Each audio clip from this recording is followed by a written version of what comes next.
டேய் நான் சீஃப் மினிஸ்டர்ரா நான். ஏன்டா சினிமா ஷூட்டிங் ஆடா நடத்துற? டேய் நான் தமிழ்நாட்டோட முதலமைச்சர்ரா. அவரோட அந்த மகிழ்ச்சியை பார்த்தீங்களா நீங்கள்? எவ்வளோ என்ஜாய் பண்ணுறது பார்த்தீங்களா? அதை சேகர் பாபுக்கு இவருக்கு என்ன பிடிக்கும் நல்லா தெரியும்பா.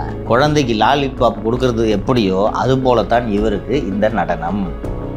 சேகர் பாபு பாரு கரகாட்டம் போட்டு காட்டுறாரு, குரூப் டான்ஸ் வைக்கிறாரு.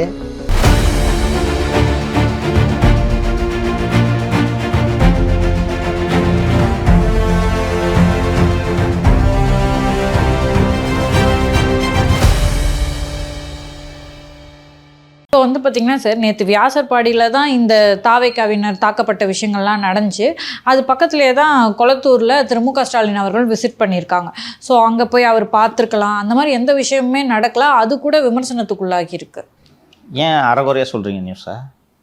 சார் நான் சொல்கிறேன் சார். இரு வரேன். அந்த முன்னாள் ஊப்பிட்டது மீண்டும் மீண்டும் தெரியுது.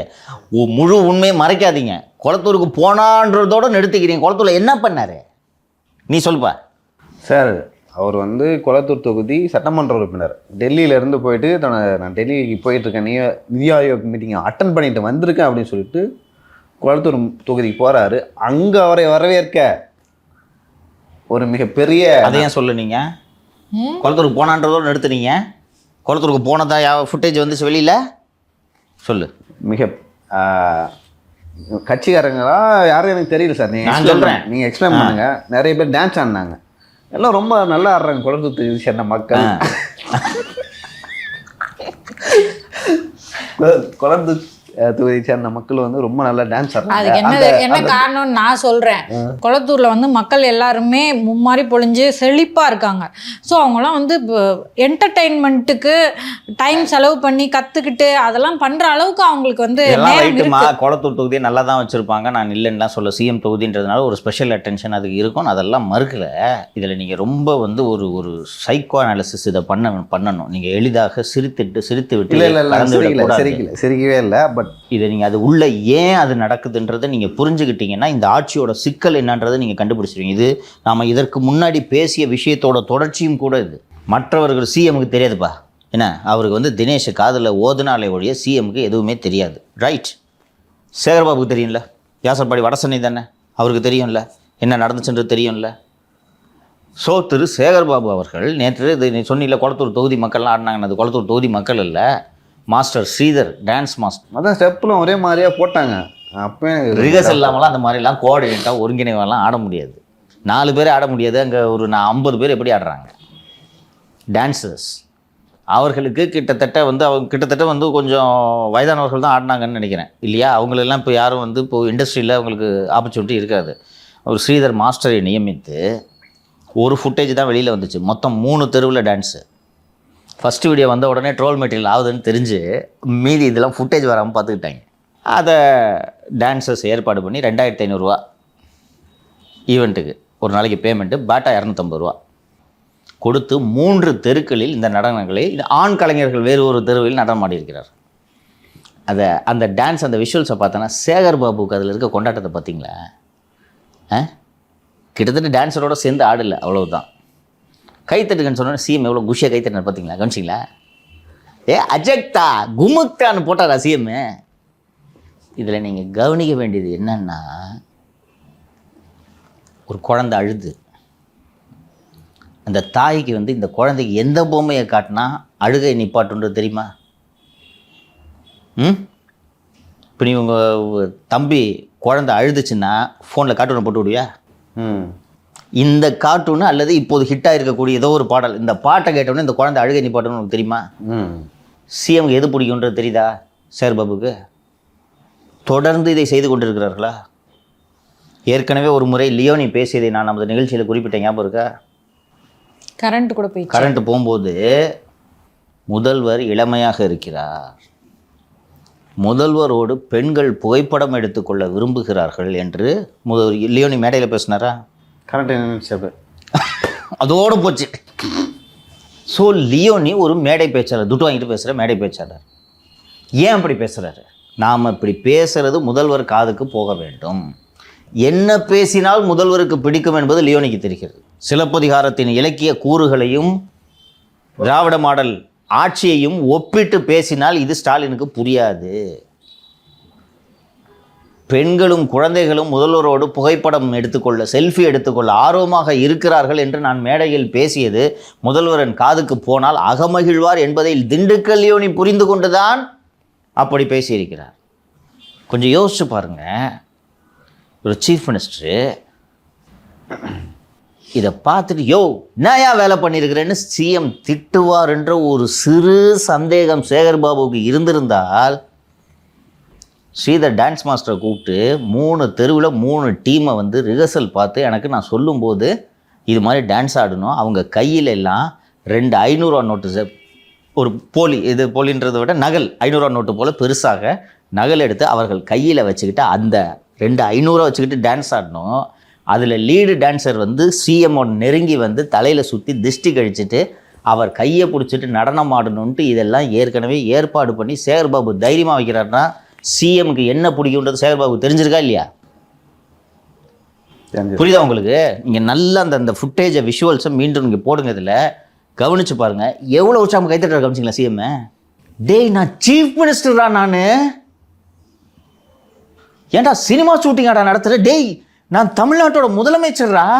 சார் அது ஒரு நல்ல விளம்பர வடிவம் தானே சார். 1000 ரூபாய் பெண்களுக்கு கொடுத்துருக்காங்க, பெண்கள்லாம் மகிழ்ச்சியாக இருக்காங்கன்றது ரீச் ஆக போகுது. அது மக்களுக்கு ரீச் ஆனால் பரவாயில்லம்மா, முதல்வர்கிட்ட பெண்கள் இந்த தொகுதி மக்கள் நடனம் இடுகிறார்கள் என்று முதல்வரை ஏமாற்றுவதற்காக ஏற்பாடு செய்த நிகழ்ச்சி. அது நமக்கான நிகழ்ச்சி அல்ல. நமக்கான நிகழ்ச்சியாக இருந்துச்சுன்னா எல்லாம் 3 தெருவில் நடந்த டான்ஸ் வெளில வந்துருக்கணும்ல. சிஎம் ஏமாத்துறதுக்கு நடந்த நிகழ்ச்சி. இப்போது மற்ற எல்லா அமைச்சர்களையும் விட முதல்வருக்கு எந்த அமைச்சரை பிடிக்கும்? நேருவை பார்த்தா கடுப்பா வரும். வராம்பாரு எப்போ பாரு ஏதாவது ஒரு பஞ்சாயத்தை தூக்கிக்கிட்டு, அன்பில் மகேஷ், இந்த மகேஷ், அந்த மகேஷ்னு ஒரு பஞ்சாயத்தை தூக்கிக்கிட்டு இதே வேலை. சேர்பாபு பாரு கரகாட்டம் போட்டு காட்டுறாரு, குரூப் டான்ஸ் வைக்கிறாரு. ஏதாவது தொந்தரவு இருக்கா சேகர்பாபுவில்? இப்போது அப்போ இப்படி நீங்கள் புரிஞ்சுக்கலாம் இல்லையா, திரு ஸ்டாலின் அவர்கள் எந்த சிக்கல்லையும் இல்லை, நிதி ஆயோக்கு போயிட்டு வந்து எந்த சிக்கலும் இல்லாமல் மன மகிழ்ச்சியோடு இருக்கார். அந்த மகிழ்ச்சிகள் கொண்டாட்டங்களில் கலந்துக்கிற அளவுக்கு மகிழ்ச்சியான விஷயங்கள் அவருக்கு நடந்திருக்கு. ஈடி சிக்கல் இல்லை. அது என்ன சிக்கல் இல்லை, சிக்கல் இருக்கிறதா இல்லையா, அதிலும் முதல்வரை எப்படி ஏமாற்றியிருக்கிறார்கள் என்பது பிற்பகுதியை வருகிறேன். இதை முடிச்சுட்டு போயிடுவோம். இப்படித்தான் 4 ஆண்டுகளாக முதல்வரை ஏமாற்றி கொண்டிருக்கிறார்கள் என்று நான் சொல்கிறேன். அப்போது கலைஞர் இருந்த போது கூட பாசத்தலைவனுக்கு பாராட்டு விழா அப்படின்லாம் நடந்துச்சு சார். அவருக்கு அது பிடிக்கும், இவருக்கும் பிடிக்கிறது. இவருக்கு இது மட்டும்தான் பிடிக்கிறது. அதுதான் பிரச்சனை. இது இந்த குடும்பத்தோட ரத்தத்திலே இருக்குது. இந்த சன் டிவிக்கு பதிலாக, சன் டிவிக்கு போட்டியாக நாம் சொந்தமாக ஒரு சேனல் ஆரம்பிக்கலாம் என்று சொன்னால், அதில் அப்போ ஏதோ டான்ஸ் காம்படிஷனுக்கு ஒரு ப்ரோக்ராம் இருந்துச்சா, சன்ல ஏதோ ஒரு நிகழ்ச்சி அது போல் இருந்துச்சுன்னு நினைக்கிறேன். அதற்கு போட்டியாக அதே போல் வடிவத்தில் இவர்கள் உருவாகிறார்கள். இவரே இப்போ கலைஞர் டிவி ஸ்டுடியோவில் உட்காந்து டான்ஸ் ஆட விட்டு எல்லாத்தையும் வேடிக்கை பார்த்து இவர் அந்த நிகழ்ச்சிகளுக்கெல்லாம் இவரே பெயர் வைக்கிறார். அதுதான் மானாட மயிலாட. அதே போல் பாசத்தலைவனுக்கு பாராட்டு விழான்னு சொல்லிட்டு நடத்தி இதே போன்ற டான்ஸை ரசிப்பது இந்த குடும்பத்துக்கு வழக்கம். அண்டு இதை கொஞ்சம் பின்னோக்கி பார்த்தீர்கள் என்றால், மன்னர்கள் என்ன செய்வார்கள்? அரண்மனையில் இது போல் நடனங்களை அமர்ந்து ரசிப்பார்களா? 2006 கருணாநிதி ஆட்சி காலத்தில்தான் ராஜராஜனுக்கு சதய விழா தஞ்சாவூர் கோவிலில் 1000 பேர் பரதநாட்டியம் ஆடினார்கள். நினைவு இருக்கிறதா? கூகுளில் தேடி பாருங்க, இருக்கும். அது 1000. அது ஆக்சுவலாக இது ஜெயலலிதா அதிமுக ஆட்சியில் இல்லையா, கருணாநிதி காலத்தில் நடந்துச்சு. அப்போதான் அந்த நிகழ்ச்சியை ஒருங்கிணைத்தது நடன கலைஞர் பத்மா சுப்பிரமணியம் என்று நினைவு. அதற்கு பதிலாக பத்மா சுப்பிரமணியத்துக்கு அரசு நிலம் ஒதுக்கி கொடுத்தாங்க. எதுக்கு? அந்த டான்ஸ் நடத்துனதுக்கு. இவங்க எல்லாருக்குமே மனசில் ராஜான்னு நினைப்பு. கருணாநிதி ஆட்சியும் செய்வார், அதையும் செய்வார். அது வழக்கமாக எல்லா மன்னர்களும் செய்வது. இவருக்கு இதை மட்டும்தான் செய்து கொண்டிருக்கிறார். இவராவது பார்ட் டைமாக பண்ணுறாரு, மகன் ஃபுல் டைமு. இப்படித்தான் இதை ஏன் நான் இவ்வளோ விரிவாக நாம் அலச வேண்டும் என்று சொல்கிறேன். அந்த முதல்வரோட பாடி லாங்குவேஜை பாருங்கள், அவரோட அந்த மகிழ்ச்சியை பார்த்தீங்களா? நீங்கள் எவ்வளோ என்ஜாய் பண்ணுறாரு பார்த்தீங்களா? அதை கவனிச்சிங்களா? ஒரு நார்மலான ஒரு பொலிட்டிக்கல் லீடர் சங்கடப்படணும். யோ இணையா ரோட்டில் டான்ஸ் ஆடிட்டு எங்கே கொண்டு வந்து நிறுத்திருக்கிறேன்னு இது பண்ணோம். அவ்வளோ என்ஜாய் பண்ணுறாரு அவர். அதே இதற்கு முன்னாடி இவர் செஞ்ச ஷூட்டிங்களோடலாம் பொருத்தி பார்த்தீங்கன்னா இவரோட மனநிலை புரிஞ்சுக்கலாம் நீங்கள். சார் திருநெல்வேலி வரைக்கும் போகிறான், அது அல்வா கடையில் ஃபேமஸ் சார், அது இருட்டு கடை அல்வா. போயிட்டு நீங்கள் அங்கே ஒரு விசிட் போனீங்கன்னா நல்லாயிருக்கும். அப்படியா, வாங்க. எங்கே ஐஜி செந்தில் இல்லைங்க? தெரியுதா சார்? ஊட்டியில் மலர்லேயே ஒரு ஒரு என்னது நாற்காலி, சிம்மாசனம், அரியாசனம், மலர் அரியாசனம். நீங்களும் அண்ணியை உட்கார்ந்தீங்கன்னா டக்கராக இருக்கும் சார். அதுவும் வந்து ஊட்டி பத்திரிகையாளர்கள் புலிட்சர் விருது வாங்க வேண்டியவர்கள் சார். அவங்கள வச்சு சில கேள்விகளை கேட்குறோம். சார் கிளைமேட் எப்படி இருக்குது, கவனிச்சிங்களா? இதை எப்படி ஏமாத்துறாங்க ஒரு தெரியுதா? ஊட்டியில் போயிட்டு சார், அதே மாதிரி ஊட்டியில் வந்து தொட்டபெட்டா அந்த ஹில்ஸு தான் டாப்பு, அங்கே போயிட்டு நீங்களும் அண்ணி நின்றுட்டு பைனாகுலரில் பார்த்தீங்கன்னா நல்லாயிருக்கும்.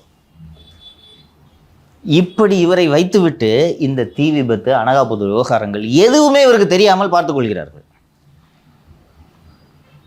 சேகர் பாபுக்கு இவருக்கு என்ன பிடிக்குன்னு நல்லா தெரியும்பா.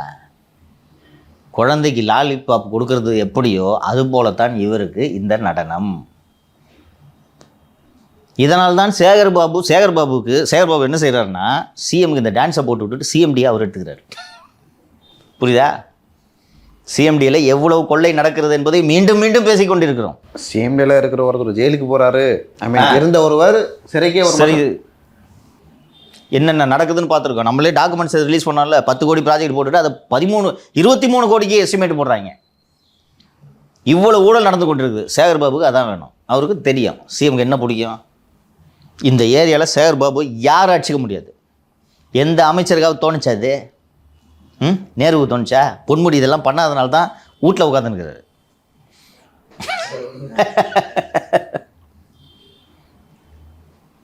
இப்படித்தான் 4 வருஷமாக இந்த ஆட்சி நடக்குதுன்றேன். ஸோ சிஎம் என்ன நினச்சிக்கிட்டு இருக்காருன்னா, எல்லாம் சந்தோஷமாக இருக்காங்க போல இருக்கு. குளத்தூருக்கு போனால் இவ்வளோ பேர் டான்ஸ் ஆடி நம்மளை வரவேற்கிறாங்கன்னா அப்போ இந்த நாடு எவ்வளோ மகிழ்ச்சியாக இருக்கிறது. அப்படி இருக்கும்போது எதிர்கட்சி தலைவர் அவர் சீரியஸாக தான் சொன்னார். அவருக்கு ஒரு வேலை இல்லை, அவருக்கெல்லாம் நான் பதில் சொல்ல விரும்பலை அப்படின்னு சொல்லிட்டு சொன்னார்ல. அவர்கிட்ட போயிட்டு என்ன இந்த மாதிரி அறிக்கை வந்திருக்கு அப்படின்ட்டு சிஎம்கிட்ட சொல்லும்போது, சார் அவர் வேணுங்கன்னு ஏதோ சொல்கிறாரு சார், உங்கள்கிட்ட நம்ம ஆட்சி இவ்வளோ நல்லா பண்ணிகிட்ருக்குறோன்னு சொல்லிட்டு பொறாம சார் இன்னொன்று ஏடிஎம்கே அவங்க விமர்சனம் தானே சார் பண்ணுவாங்கன்னு இவர் நம்பிக்கிறாரு. நம்ம பிரமாதமான ஆட்சி பண்ணிகிட்டு இருக்கோம் போல இருக்குன்ட்டு இவரை ஒரு குக்கூன்லேயே வச்சுருக்காங்கப்பா. என்ன நடக்குதுன்னு தெரியவே தெரியாது. உண்மையிலேயே 50 வருஷமாக ஒரு பொது வாழ்க்கையில் இருக்கக்கூடியவர். இந்த குறைந்தபட்ச அறிவு முதல்வருக்கு இருக்கும் என்று நான் நம்புகிறேன். இது 3 கிலோமீட்டரில் குடிசை வீடுகள் எரிந்து அந்த மக்கள் பள்ளியில் தங்க வைக்கப்பட்டிருக்கிறார்கள், வீடுகள் எரிந்திருக்கின்றன. அப்படின் போது அங்கேருந்து 3 கிலோமீட்டரில் நம்ம டான்ஸ் பார்த்துன்னு இருந்தோம்னா குரூரமாக இது தெரியும் என்பது திரு ஸ்டாலின் அவர்களுக்கு அந்த புரிதல் உண்டு என்று நான் உறுதியாக நம்புகிறேன். வியாசர்பாடியை சொல்ல மாட்டாங்க. அவராக தெரிந்து கொள்ளும் பழக்கம் அவருக்கு கிடையாது. கட்சிக்காரங்கிட்ட கேட்டால் தலைவரே அந்த இடத்துல இது நடந்துட்டு இருக்கு தலைவரேன்ட்டு திமுகவினர் சொல்லுவார்கள். சேகர் பாபு கொள்ளையடிப்பதற்காகவே இந்த கட்சியில் இருப்பவர், அவர் சொல்ல போவதில்லை. உளவுத்துறை தலைவர் சொல்ல வேண்டும், அவர் சொல்ல போவதில்லை. எல்லாவற்றுக்கும் மேலாக முதல்வரின் கண்களும் காதுகளுமாக இருக்கக்கூடிய தினேஷ் சொல்ல வேண்டும். தினேஷ் சொல்லவே மாட்டார். தினேஷ் வாயை திறந்தவுடனே 2 கட்டை எடுத்து சேகர் பாபு ஒரு வாயில் அடைப்பார். அவரும் சொல்ல மாட்டார். இவருக்கு எப்படி தான் தெரியும் சொல்லுங்கள்? இதனால் தான் முத நாள் நைட்டு வீடு எரிஞ்சு எல்லாரும் தெருவில் நிற்கிறாங்க. இவர் போய் டான்ஸ் ஆடிருக்காரு. தெரியுதா? இது எப்படிப்பட்ட ஆட்சி புரியுதா? ஃபங்க்ஷன் வந்து ஃபிக்ஸ் பண்ணிட்டாங்க. இந்த நாங்க போயிட்டு வந்து ஒரு நாள் வச்சிங்க அங்க வாங்க. Just cancel. டான்சர்ஸ் தானே, இன்னைக்கு டான்ஸ் ஆட்டு போங்க, நாளைக்கு ஆட்டு போங்க. இன்னொன்று அவசியம் நீங்கள் இந்த டான்ஸை பார்க்கணுமா? அனகாபுத்தூரில் வீடு இடிஞ்சு தெருவில் நிற்கிறவன் சிஎம் இந்த டான்ஸை கண்டு ரசிக்கிறத எப்படிமா பார்ப்பான்? வியாசர்பாடியில் வீடு எரிந்து பள்ளியில் தங்க வைக்கப்பட்டிருப்பவன் முதல்வன் இந்த நடனத்தை எப்படி பார்ப்பான்? இது ஒரு பொலிட்டிஷியன் யோசிக்கணுமா? நம்ம குரூரமாக தெரியும். இந்த அடிப்படை அறிவு கூட இல்லாத ஒருவர் தமிழகத்தை ஆண்டு கொண்டிருந்தால் மாநிலம் என்ன கதிக்கு ஆளாகும் என்பதை புரிந்து கொள்ளும். பழமொழி இருக்கு சார், ரோம் எரிந்து கொண்டிருந்த போது அது முழுமையாக பொருந்தல. வியாசர்பாடி எரியுது, இவர் டான்ஸ் பார்த்துன்னுக்கிறாரு. இது அதிகாரிகளுக்கு எவ்வளோ வசதின்றது தெரியுதா? இப்படி ஒரு முதல்வர்